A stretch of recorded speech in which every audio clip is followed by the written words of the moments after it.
Hey guys, it's Mo Mustafa here, author, speaker, coach, and welcome to another edition of Motivated Muscle, where you learn the mindset techniques to help you burn stubborn body fat and add lean muscle. And in today's video, we're going to be talking about which is more important, talent or hard work, or do they matter equally? Okay, so before we begin, let me just give you a very quick definition here of what I'm referring to when I'm talking about talent. So I've got my iPad here, and it says here, talent can refer to aptitude. A talent is a group of aptitudes useful for some activities. Talents may refer to aptitudes themselves.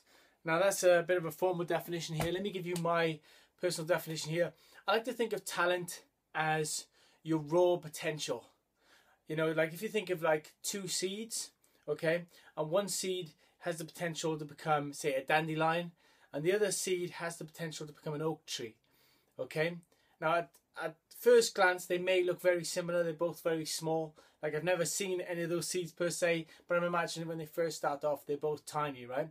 But until there is sunlight and sun energy, until they're exposed to that, until they're exposed to water and the right type of soil and the right environmental conditions and time, you'll never know what they're basically capable of becoming, right?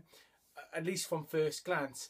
So in the context of you getting in shape and staying in shape, let's talk about which one, you know, at least give you my take as to which one I believe is more important.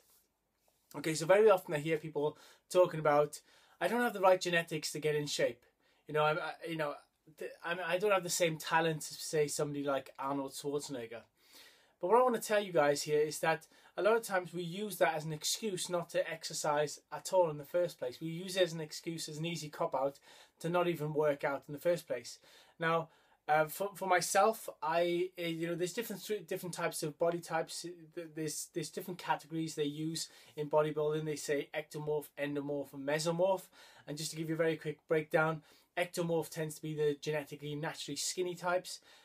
Endomorph tend to be the people who naturally put on a lot of fat, and sometimes they describe themselves as big boned. And then you also have the mesomorphs, the types of guys who just have to look at a weight or a dumbbell and then they manage to build muscle. They're the kind of guys who will work out and still sometimes manage to eat unhealthily, and they still get in better shape. Now, genetically, the majority, I would say, of the population do not fall under the mesomorph type genetics, even though in certain, say, cultures or certain countries, people may be more predisposed to being able to put on muscle more than in other parts of the world, okay? But I'm just going to go on the assumption here that you are the average, an average Joe, if there's such a thing, that you may be a little bit sort of skinny fat. You may have parts of your body like where there's not that much muscle, but then you have a bit of extra weight around your belly, and you want to learn how you can get rid of that body fat, and you basically want to maybe add some lean muscle as well. Now, just to let you know, my genetic type, if I had to be put into one of those categories, I would say I'm more under the ectomorph type, which basically means I'm naturally skinny.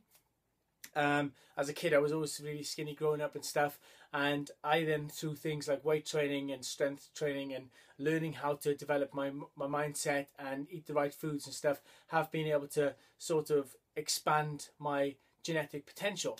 So what I want to say to you guys is that it doesn't really matter what genetic type you have. You just need to have a game plan to then basically make the most out of the genetics you've been given.